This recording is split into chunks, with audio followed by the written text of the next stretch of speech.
Hi, my name is Jacob Whitcup, and this is my analysis on the article that we read in class called "The Body Ritual Among the Nacirema." So, as I started to read this article, I was like, this is kind of weird. Who are the Nacirema? They're a tribe located between Canada and Mexico, and I'm like, that sounds familiar, but I've never recognized the Nacirema name. And then I realized, oh, Nacirema is America spelled backwards, and everything they talk about is kind of poking fun at the American culture. They just have a different way of saying it. Examples are like the author talks about this extreme behavior towards the body in Nacirema culture. He talks about men scraping their face, which we just know is shaving, and women baking their heads, which we just know is a hairdryer, and all these different things about how extreme Americans care about their mind and body and the American culture. And he's kind of just poking fun at that. He also does this with jobs like dentist. He says they're drilling holes in their teeth. He talks about that, talks about doctors and how focused people are on their health and getting right with their body and mind. He talks about how money and power is super, super influential in the Nacirema culture. How the rich just get richer and the poor try to act rich, which is very true if you take a look at American culture presently. So the Nacirema are just like Americans. He's just saying it in a funny way to call us out on our actions. So what's something in my culture that I could describe like this? So I had an idea, and this is how I'm going to say it. So hundreds of thousands of people gather on a single day during the week in the fall months in American culture. They go to these massive places of worship where 80, 90,000 people meet, and they're all wearing the same color, and they're all watching this group play.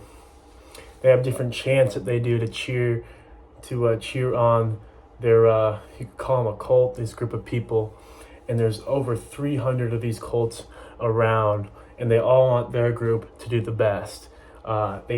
They have these parties before they go into the place of worship to watch their cult, and depending on the outcome, they'll have more after these places of worship. So after their game, they'll have parties depending on how the worship went.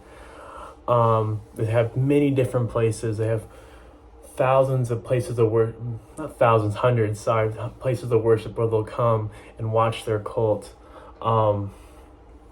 And they're all trying to be the best cult, and they're competing with each other. So if you haven't figured out what I'm talking about already, I'm talking about college football. This is because there's hundreds of teams in America, and they all play in these massive stadiums that can hold, like I said, 80, 90, 100,000 people, and they all want to be the best. They all have their own chants, their own fight songs. They all wear the same colors for their team. They tailgate before the games, and people's moods are really dependent on the outcome of the game. There's many different places. There's tons of stadiums. And someone from the outside looking in might think, oh, that's really weird. The Americans are hyper fixated on this American football game, and we're the only country on the earth that does it. So as an outsider looking in, you might be like, oh, that's really weird. Just how like an outsider looking on the Nacirema or the American culture might think it's really weird how much Americans care about their looks or how they present themselves. So college football, the way Americans treat their bodies, I feel like they're pretty similar in the way we just compared them. And this ritual has changed a lot throughout American history. College football, how it started was in a small town in New Jersey at Rutgers University, which is a prominent university now, but at the time it wasn't as big. And they would wear these small rubber helmets, and they used a pigskin ball, and they threw it around just for fun. It wasn't a huge deal. And it's progressively got better and better and better, and now they have these super, super nice helmets, and millions, even billions of dollars are invested in these stadiums, these teams, these jerseys. The technology has gotten better. These helmets have computer chips in them that tell them like how hard they've been hit and if they need to get taken out of the game. It's gone from this tiny game that started in a small town in New Jersey to this massive nationwide sport that millions of people could watch every Saturday, hoping their team can win the national championship.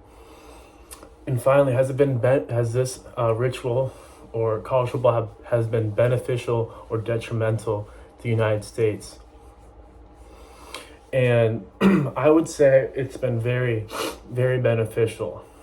First off, there's a lot of division in today's society, in today's country, and this is one thing Americans can come around and be unified. And it's common ground they have. We all love college football, so it's a good unifying point for everybody. And then I found a source, and it says about all the revenue and all the money that college football brings in, not for these universities, but for the players, the economies, the cities. It's just very beneficial for everyone all around. So I would say these changes have been very, very beneficial in the American culture.